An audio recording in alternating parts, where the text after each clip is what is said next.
ज्यादा से आफत। अब तैयारी यह है, उत्तर प्रदेश में अगर 2 से ज्यादा बच्चे होंगे तो मुश्किलें बढ़ जाएंगी। योगी आदित्यनाथ ने बाकायदा जनसंख्या नीति लागू की है। जल्दी से आपको बताने जा रहे हैं, अगर यूपी में रहते हैं तो आप ध्यान से सुन लीजिए कि अगर 2 से ज्यादा बच्चे जिनके भी हैं उनको क्या नहीं मिलेगा। योगी आदित्यनाथ ने जनसंख्या नीति लागू कर दी। विश्व जनसंख्या दिवस के मौके पर उत्तर प्रदेश के मुख्यमंत्री योगी आदित्यनाथ ने सूबे के लिए नई जनसंख्या नीति का मसौदा पेश कर दिया। उत्तर प्रदेश में जो लोग रहते हैं उनके लिए बड़ी खबर है। उत्तर प्रदेश के राज्य विधि आयोग ने सीएम योगी के आदेश पर इस मसौदे को तैयार किया है, जिसके तहत जिन लोगों को 2 से ज्यादा बच्चे होंगे उनको कई तरह की सरकारी सुविधाएं नहीं मिल पाएंगी। बड़ी खबर यह है, साथ ही किसी तरह की सब्सिडी भी नहीं मिलेगी अगर 2 से ज्यादा बच्चे होंगे, और ऐसे लोग स्थानीय चुनाव भी नहीं लड़ पाएंगे। मसौदे के मुताबिक 2 से ज्यादा बच्चे वाले अभिभावक 77 तरह की, जी हां 77 तरह की सरकारी योजनाओं और अनुदानों का लाभ नहीं ले सकेंगे। जिन लोगों के 2 से ज्यादा बच्चे होंगे वो सरकारी नौकरी नहीं कर पाएंगे, यानी उन्हें सरकारी नौकरी नहीं मिलेगी। इसके अलावा जो लोग पहले से सरकारी नौकरी कर रहे हैं, देखिए जरा बड़ी खबर ये, अगर पहले से सरकारी नौकरी कर रहे हैं और बच्चे 2 से ज्यादा हैं तो उनके 2 से ज्यादा बच्चे हैं, उन्हें अब प्रमोशन नहीं दिया जाएगा। तीसरी संतान अगर पैदा करते हैं तो जनप्रतिनिधि का निर्वाचन रद्द करने का भी प्रस्ताव मसौदे में शामिल है। सरकारी कर्मचारियों के लिए प्रमोशन तक रद्द करने से लेकर नौकरी से निकाले जाने तक का प्रस्ताव किया गया है। नई जनसंख्या नीति के मसौदे के मुताबिक आपको बताएं कि उत्तर प्रदेश सरकार के उन कर्मचारियों को प्रमोशन मिलेगा जिनके 2, यानी प्रमोशन किसे मिलेगा, सुविधाएं भी हैं, 2 या उससे कम बच्चे होंगे तो सरकारी नौकरी करने वाले ऐसे कर्मचारियों को बाकायदा आवासीय योजनाओं में रियायतें मिलेंगी। घर लेंगे तो आपको बाकायदा रियायत मिलेगी। 2 संतानों की नीति अपनाने वाले सरकारी कर्मचारियों को पूरी सेवा के दौरान, जी हां पूरी सेवा के दौरान अतिरिक्त प्रमोशन भी मिल जाएगा। 2 बच्चे पैदा करने वाले ऐसे लोग जो सरकारी नौकरी में नहीं है उन्हें भी कई तरह की छूट दी जाएगी। छूट में क्या क्या शुमार है देखिए जरा, अगर आपके 2 से ज्यादा बच्चे नहीं है तो आपको हाउस टैक्स में छूट मिलेगी, आपको होम लोन में छूट मिलेगी। योगी आदित्यनाथ सरकार ने यह बड़ा एक्शन है योगी का जनसंख्या नीति के जरिए, क्या क्या फायदे मिलने वाले। तो सवाल यह है, आपको बताने जा रहे हैं कि आखिर इसकी जरूरत क्यों पड़ी। जल्दी से आपको दिखाते हैं आखिर उत्तर प्रदेश में जनसंख्या नीति की जरूरत क्यों आन पड़ी है। देखिए जरा जल्दी से ग्राफिक दिखाएंगे। नई नीति की बजाय उत्तर प्रदेश में जनसंख्या दरअसल लगातार बहुत तेजी से बढ़ रही थी। इसको काबू पाने के लिए यह कोशिश की गई। 2011 में 20 करोड़ आबादी थी, 2011 में, 2021 में 24 करोड़ हो गई, यानी 4 करोड़ बढ़ गई है। जरूरी सुविधाओं पर दबाव बढ़ गया था लगातार उत्तर प्रदेश में, कई तरह के संकट खड़े हो गए थे यूपी के सामने। पानी की किल्लत शुरू हो गई थी, उत्तर प्रदेश का हाल जानते हैं। बिजली की खपत बढ़ गई थी कि आखिर बिजली कटौती यूपी में हो रही। रोजगार की समस्या पैदा हो गई थी कि यूपी में एम्प्लॉयमेंट नहीं है। गरीबी बढ़ गई थी यूपी में इस जनसंख्या वृद्धि की वजह से। शिक्षा में गिरावट आ रही थी लगातार, प्रदूषण बढ़ गया था यूपी में। तो यह वजह रही, दरअसल जरूरत थी कि जनसंख्या नीति को लेकर आया जाए। और बड़ी वजह मैं आपको बताऊं कि यूपी ने कई बड़े बड़े देशों को पीछे छोड़ दिया है, वो मैं आपको दिखाने जा रहा हूं। देखिए जरा, इससे पहले भी मैंने आपको दिखाया, लेकिन एक बार फिर से नजर डालिए जरा, यूपी ने कैसे दुनिया के अलग अलग मुल्क को जनसंख्या में पिछाड़ दिया है। देखिए जरा ग्राफिक्स आपके सामने है। उत्तर प्रदेश की आबादी कई देशों की आबादी के बराबर है, बेशक बराबर नहीं, मैं कहूंगा ज्यादा है। आप हैरान हो सकते हैं लेकिन ये एक सच्चाई है। देखिए जरा, उत्तर प्रदेश में 24 करोड़, उत्तर प्रदेश की आबादी आपके सामने देखिए जरा, 24 करोड़ यूपी में है। एक मुल्क पाकिस्तान, पड़ोसी मुल्क है, दूर जाने की जरूरत नहीं है, पाकिस्तान की आबादी भी यूपी से कम है। अगला देश लेकर आइए, 23 करोड़ पाकिस्तान की आबादी है। बांग्लादेश 16 करोड़, यानी उत्तर प्रदेश से कम आबादी बांग्लादेश की है, पड़ोसी मुल्क है। बांग्लादेश में 16 करोड़ आबादी है। तीसरा देश देखिए, ब्राजील की आबादी 22 करोड़ है, 22 करोड़, 24 करोड़ यूपी में, यानी ब्राजील से भी आगे है उत्तर प्रदेश। तो यह है यूपी की हालत जो मैं आपको दिखा रहा था। आइए अब आपको बताता हूं कि लेकिन इस पर सियासत शुरू हो गई। योगी ने, सोचिए 8 महीने बाद चुनाव है, चुनाव से पहले एक मुख्यमंत्री ने इतना बड़ा फैसला लिया है कि आबादी को कैसे रोका जाए, जो उसके लिए नकारात्मक भी हो सकता है चुनाव से पहले, लेकिन आबादी को जो लोग वोट समझते हैं वो परेशान हो रहे हैं। देखिए रिपोर्ट।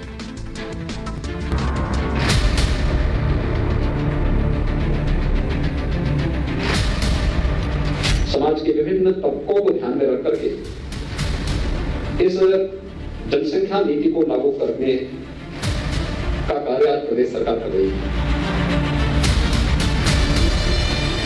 तो योगी आदित्यनाथ ने फैसला कर लिया है कि यूपी के पिछड़े होने की सबसे बड़ी वजह को जड़ से उखाड़ फेंकना है। कुछ महीने बाद ही यूपी में चुनाव है। इसकी परवाह किए बगैर योगी ने आबादी बम को डिफ्यूज करने का फॉर्मूला लागू कर दिया है, लेकिन आबादी को वोट समझने वालों को योगी का चाबुक जोर से लगा है। ये करना चाहिए, पहले एक सूचना देनी चाहिए कि हमारे मंत्रियों के कितने बच्चे हैं, और ये कहें कि ओपोजिशन जो है वो आप घोषणा करें कि हमारे कितने बच्चे हैं, और हम अपनी घोषणा करेंगे कि हमारे कितने बच्चे हैं। उसके बाद क्या होगा, और ये भी बता दें वैध और अवैध बच्चे हैं। अल्लाह कुदरत करती है तो आप उस पर पाबंदी लगा रहे हैं, आप अल्लाह के कानून से मुकाबला कर रहे हैं, टकरा रहे हैं। दुनिया के बड़े देशों को उत्तर प्रदेश आबादी के मामले में पछाड़ चुका है। इसे रोकने का फैसला कर्मयोगी ही ले सकते थे, लेकिन सुधार की पहल विपक्ष को रास नहीं आ रही और वो इस पर राजनीति करने में जुटे हैं। 4.5 साल से योगी आदित्यनाथ सो रहे थे। अब जब चुनाव आया है तो आप पॉपुलेशन कंट्रोल करने की बात कर रहे हैं। पॉपुलेशन कंट्रोल सिर्फ यूपी में होगा, पूरे देश के अंदर नहीं होगा। और अगर यूपी में कानून बनता है तो लोग बिहार में जाके बच्चे पैदा कर लेंगे और वापस यूपी में आ जाया करेंगे। कांग्रेस ने भी एक अभियान चलाया था, छोटा परिवार सुखी परिवार, ये कांग्रेस का भी नारा था। उसी को आप आगे बढ़ा रहे हो और कुछ कर नहीं रहे हो। संख्या बढ़ती हुई आबादी जो होती है उसमें हमारे पर्यावरण के ऊपर भी असर डालता है, हमारे संसाधन पर जोर पड़ता है। जो लक्ष्य है धीरे धीरे करके हमको 2052 तक हम इसको उत्तर प्रदेश में जनसंख्या को स्थिर करना चाहते हैं। जाहिर है उत्तर प्रदेश में विधानसभा चुनाव से पहले राजनीति का सिलसिला जारी है और योगी अपने सुधार के संकल्प पर अडिग है और यूपी में नई जनसंख्या नीति का ऐलान हो चुका है। अब आपको सीधी और सरल भाषा में समझाते हैं इससे फायदा क्या होगा। आपकी कितनी तनख्वाह, 30,000, 40,000? देखिए क्या होता है। दरअसल आपको बताने जा रहे हैं, ये जान लीजिए कि यूपी में आबादी विस्फोट को रोकने के लिए नई नीति लाई जा रही है। उसमें क्या क्या है ये भी हम आपको बता दिया है, लेकिन अगर ये नई नीति आती है तो इससे फायदा क्या होगा यह समझना जरूरी है। इसे समझाने के लिए आपको एक उदाहरण हम दे रहे हैं, जरा इसे समझिए। मान लीजिए कि 2 लोगों का महीने का वेतन है 40,000 रुपए। 2 परिवार आपको नजर आ रहे हैं, एक मेरे दाईं तरफ और एक बाईं तरफ। अगर दोनों की तनख्वाह है महीने की 40,000 रुपए तनख्वाह है, एक परिवार में सिर्फ एक बच्चा है, दूसरे परिवार में है 3 बच्चे। अब जरा सोचिए दोनों परिवारों में कितना फर्क आ जाता है केवल बच्चों के आधार पर। जिस परिवार में एक बच्चा है वो उस बच्चे को अच्छा खाना दे पाएंगे अगर 40,000 तनख्वाह है, बनिस्बत मुकाबले जिस परिवार में 3 बच्चे हैं उनको 40,000 में 3 बच्चों का पेट भरना होगा। लाजमी है कहीं ना कहीं खाने में कुछ ना कुछ कमी रह जाएगी। ऐसे ही बात एजुकेशन की कर लीजिए। बच्चे की पढ़ाई, दोनों की तनख्वाह, दोनों परिवार की तनख्वाह 40,000 रुपए है, एक के एक बच्चा है, एक के 3 बच्चे। ऐसे ही शिक्षा, जिसके एक बच्चा है उसे एक ही बच्चे की फीस देनी है, वो अच्छे स्कूल में दाखिला कराएगा, लेकिन जिसके 3 बच्चे हैं वो उसी 40,000 में 3 बच्चों को पढ़ाएगा। दाखिला कराने से पहले स्कूल की फीस और अपनी जेब दोनों देखेगा। नतीजा क्या होगा?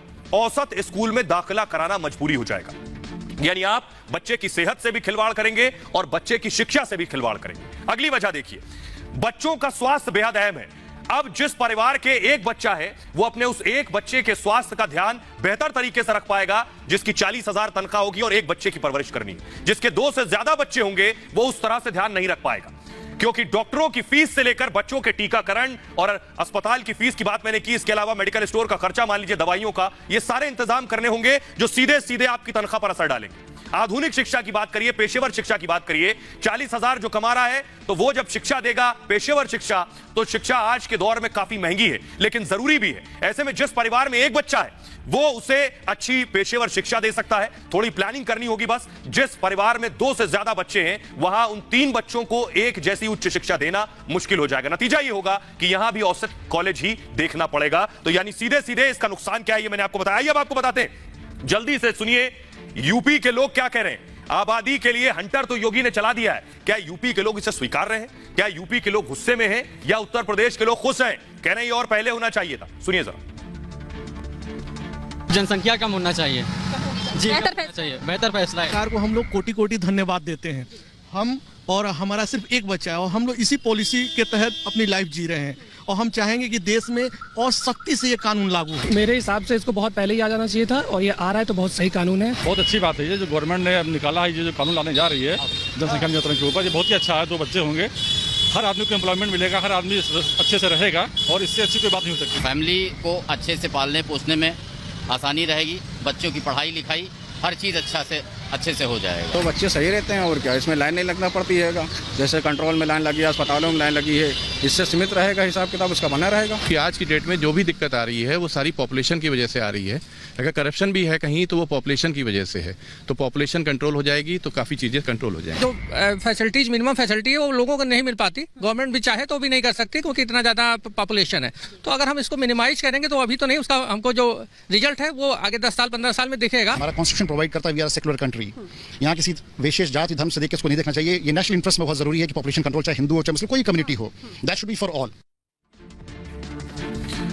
तो योगी आदित्यनाथ ने आबादी को काबू करने का तरीका खोज लिया है, लेकिन योगी दरअसल अपने कड़े फैसलों के लिए ही जाने जाते हैं। सोचिए, चुनाव नजदीक है, उससे पहले योगी ने फैसला लिया। इससे पहले भी उत्तर प्रदेश को सुधारने के लिए योगी ने क्या क्या फैसले लिए, ये आपको बता रहे हैं। उत्तर प्रदेश के मुख्यमंत्री योगी आदित्यनाथ ने जिस दिन से सूबे की कमान संभाली है, उस दिन से उत्तर प्रदेश को उत्तम प्रदेश बनाने का उनका मिशन यूपी शुरू हो गया। पहले माफिया, फिर यूपी की मूल समस्याओं का समाधान, और उसके बाद सूबे के स्वास्थ्य ढांचे को जिस तरह से सीएम योगी ने संभाला है, वो वाकई काबिले तारीफ है। सीएम योगी लगातार अपने मिशन पर काम कर रहे हैं। यूपी में अब तक योगी ने कई कानून बदलाव किए हैं और कई नए कानून बनाए हैं, जिनकी जरूरत काफी पहले से महसूस की जा रही थी। सीएम योगी के कार्यकाल में अब तक कौन कौन से बड़े फैसले योगी ने लिए, ये मैं आपको बताने जा रहा हूं। पहला बड़ा फैसला योगी का था लव जिहाद कानून। लव जिहाद पर लगाम लगाने के लिए योगी आदित्यनाथ कानून लाए। इसके अलावा गोवध अधिनियम योगी आदित्यनाथ लेकर आए। इसके बाद अवैध बूचड़खानों पर रोक लगाई और साथ ही साथ हिंसक भीड़ रोकने का कानून लाए।